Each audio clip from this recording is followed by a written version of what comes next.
Assalamualaikum Ustaz. Mau bertanya hukum sholat menggunakan masker saat masa pandemi COVID-19. Apakah boleh ketika sholat memakai masker, boleh ataukah tidak?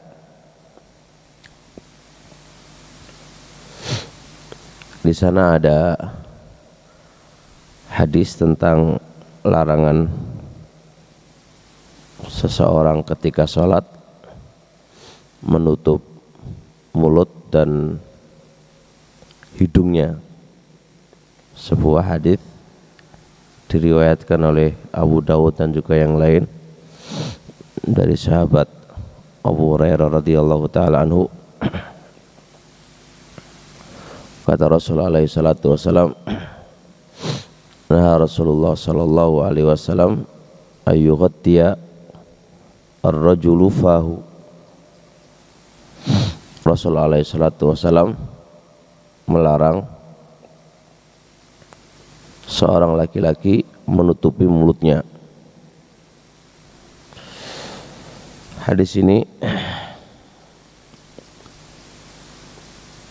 porosnya kembali kepada rawi yang namanya Hasan ibnu Dzakwan. Hasan ibnu Dzakwan ini diperselisihkan oleh ulama hadis. Ada yang mengatakan lemah seperti Ibnu Ma'in, dan ada yang mengatakan rawi ini adalah hasanul hadis. Wasy Al-Albani condong ini rawi adalah hasan, sehingga beliau hasankan ini hadis. Kesimpulannya, hadis ini diperselisihkan dari sisi sanadnya, dikarenakan rawinya Hasan ibnu Dzakwan.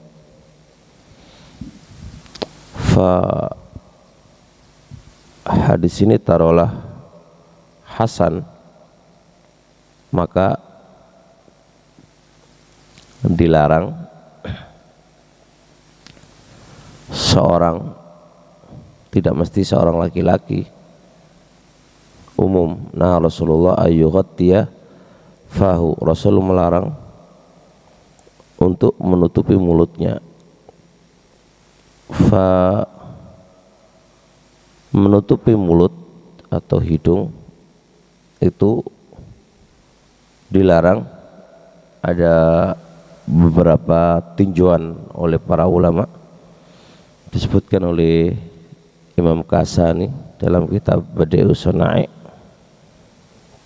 Dilarangnya menutupi mulut dan hidung dikarenakan ada sisi kesusahan di dalam membaca.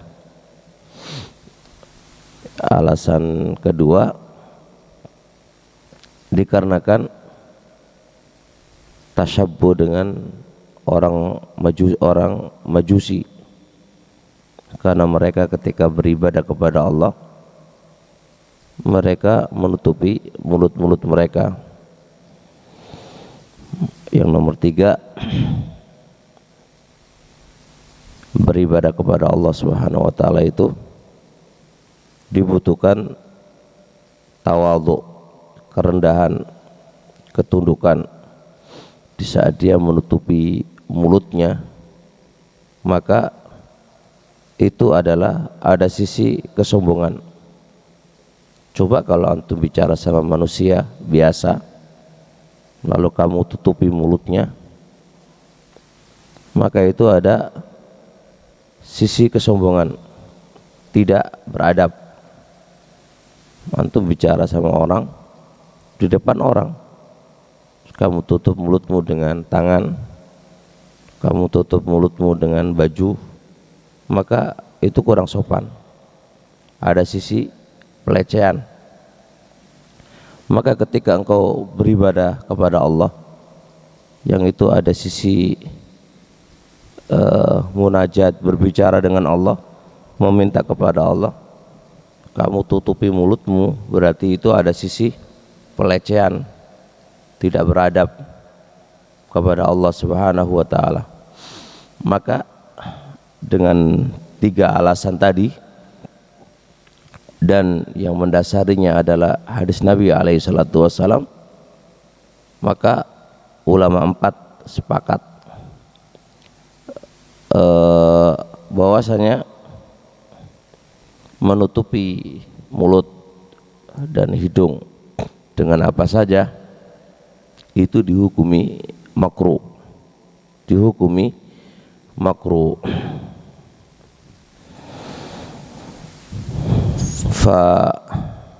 datang juga dari Nafi' dan Sa'id ibnu Musayyab dan juga beberapa tabi'in, beliau disebutkan oleh Imam Ibn Abi Syaibah dan Abdul Razak, mereka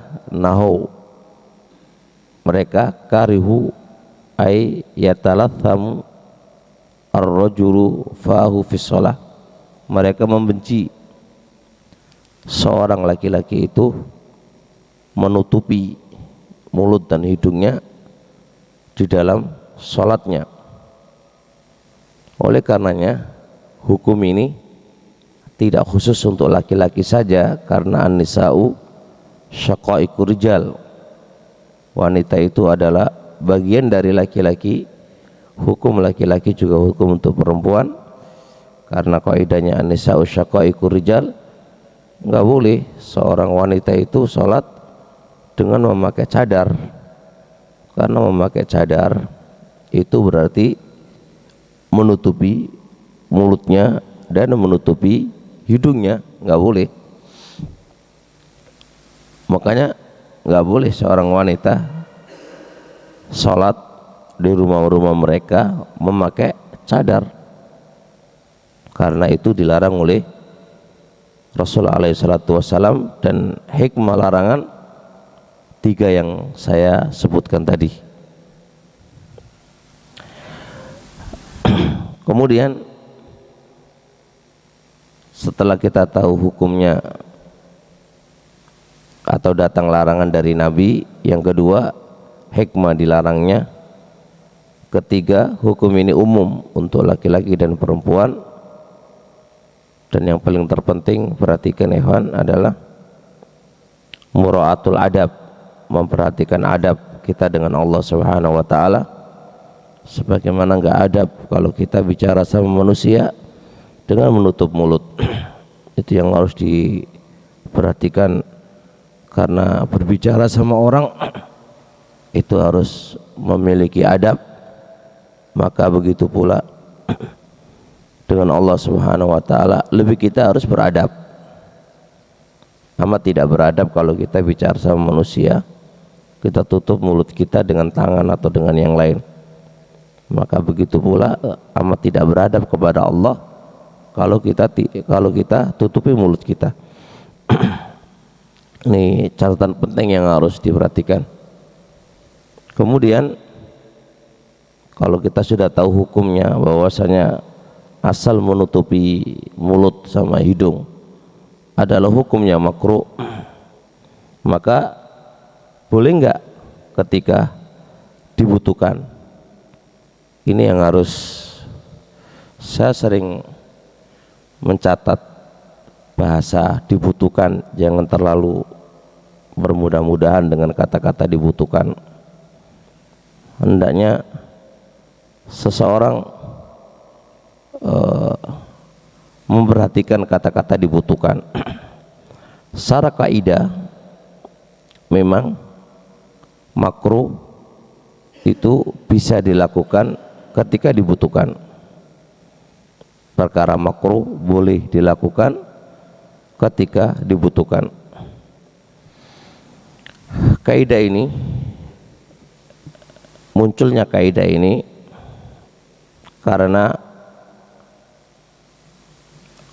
perbuatan Nabi SAW ketika sholat menggendong Umamah menggendong Umamah. Perbuatan hukum asal di dalam sholat, perbuatan selain sholat dilakukan di dalam sholat, hukum asalnya adalah makruh, bisa haram dan bisa batal.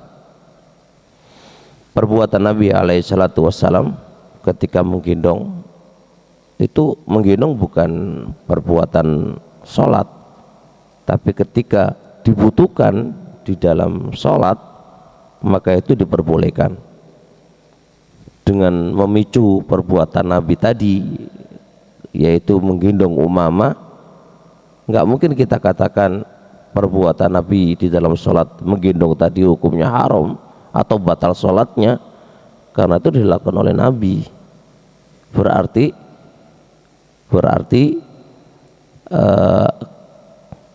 kita katakan perbuatan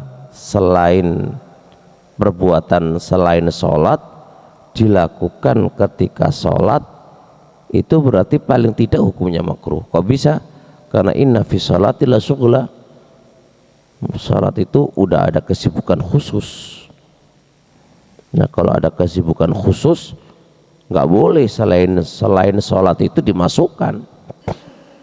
Nah, menggendong anak bukan termasuk perbuatan sholat dan gerakan sholat.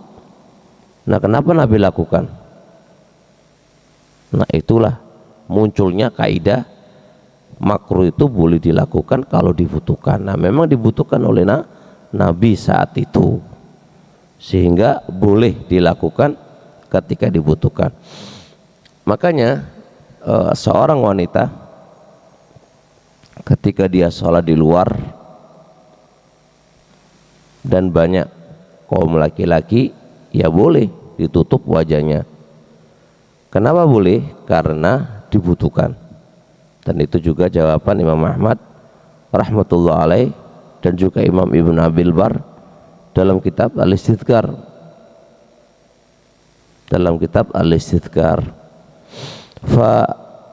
Makanya ketika dibutuhkan itu boleh.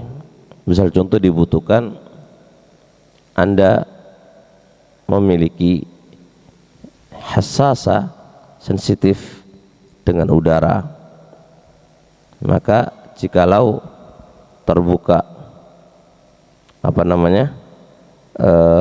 hidungmu atau mulutmu, Anda pilek, maka itu pakai itu. Atau ketika Anda pilek banget dan kalau tidak pakai masker atau penutup itu bisa muncrat ketika bersin, muncrat ke yang lainnya dan mengganggu yang lainnya, maka boleh ditutup karena itu dibutuhkan. Nah, apalagi sekarang keadaannya corona. Ya, kalau wabah corona ini terwujud memang dibutuhkan, ya nggak apa-apa. Kalau tidak terwujud ketika dibutuhkan, ya tidak perlu. Jadi jangan kita kadang kita juga bingung kepada sebagian orang ini, kalau ngobrol sama orang atau yang lain nggak pakai masker, tapi kalau pas sholat pakai masker. Ya jangan gitu. Jadi harus komitmen, karena lebih mana Anda dengan Allah atau dengan makhluk. Ini yang harus diperhatikan. Jadi tetap kita kalau memang dibutuhkan nggak apa-apa. Dan larangan ini kan ketika sholat. Di luar sholat tidak ada larangan. Cuma ini terkait dengan sholat, sholat. Jadi tidak ada larangan di luar sholat. Masal boleh. Cuma yang saya sampaikan ketika dibutuhkan, difahami ketika dibutuhkan boleh. Ketika dibutuhkan adalah boleh. Kalau memang kata dibutuhkan ini juga relatif. tidak sama keadaan manusia satu dengan yang lainnya. Ya, kalau dia merasa dibutuhkan ya pakai, ya, kalau merasa nggak dibutuhkan ya tidak, yang tidak dipakai. Kemudian pemerintah menyarankan untuk pakai masker ketika sholat. Saya lihat larangan itu ada ilahnya, yaitu karena tersebarnya wabah. Karena larangan, namanya larangan dari Allah dan Rasulnya saja, para ulama membikin ilah, alasan dan sebab. Maka pemerintah ketika mengharuskan pakai masker itu juga karena ilah, karena ilah. Dan kalau memang ilah terwujud, ya harus pakai masker. Ilahnya terwujud, harus pakai masker. Nah, kenapa ketika di rumah kok nggak pakai masker? Ya karena ilahnya nggak terwujud. Karena ilahnya tidak terwujud. Kenapa di kamar mandi kok nggak pakai masker? Sendirian kan? Kenapa ketika jima sama istrinya nggak pakai masker? Berkumpul kan ketika ada istri, ya kan? Ketika mencium istrinya pakai masker, enggak juga kan? Karena ilahnya nggak ada. Karena ilahnya tidak ada. Jadi hukumnya terikat dengan ilah, terikat dengan ilah. Begitu. Jadi ketika kalau ilahnya ada, kata sama istrinya pun ya harus pakai masker. Contohnya kalau ilahnya istrinya dari rumah sakit, contohnya, terus istrinya kerja, terus suaminya takut, waduh jangan-jangan kamu itu ada wabah, ya usah aku tak mencium kamu pakai masker ya. Ya ilahnya ada, ya pakai masker lah. Oh enggak lah, gak enak gitu kan. Nah kalau itu kamu bilang gak enak tapi yang lain kamu hukumi sama, ya jangan gitu, karena ilahnya harus terwujud. Kalau ilahnya ada berarti hukumnya ada, kan begitu.